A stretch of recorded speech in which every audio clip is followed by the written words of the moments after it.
What did they say about President Assad?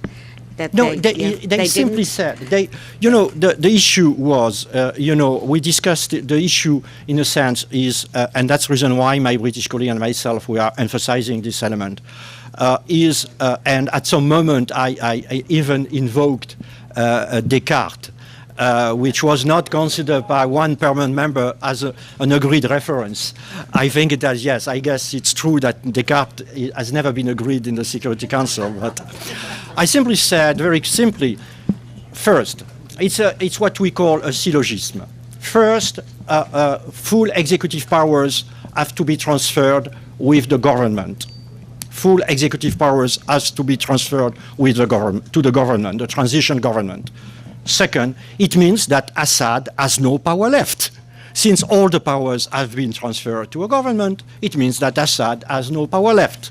It's not very complicated. Really, I don't know why I awakened the ashes of Descartes to say that, Full executive powers means full executive powers. I do mean that, yes. Full executive powers means full executive powers. But I don't need any Descartes guy to explain to me what it means, I think this is what they need to do when they go to Geneva and sit at the table and see how they can use the Geneva document in order to come to accommodation and to end the crisis in Syria. So, among obstacles, yes, the fact that I think still the national coalition sort of contemplates certain preconditions for them to be ready to go to Geneva too.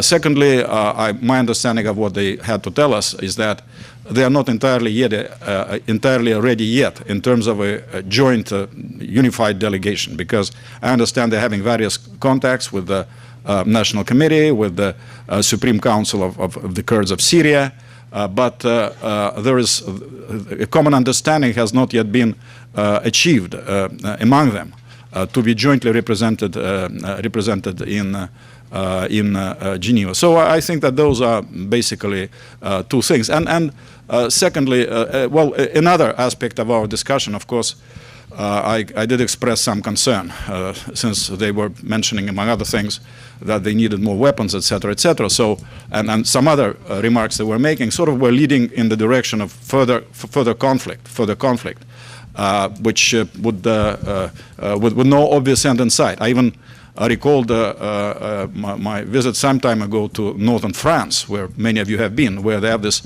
big field, and along the road there are two pegs, one saying January 1, 1916, and the other one just 1 kilometer away saying October 1, 1916. And this is the distance to which the front line moved over those 10 months, and 1 million people were killed there in the process.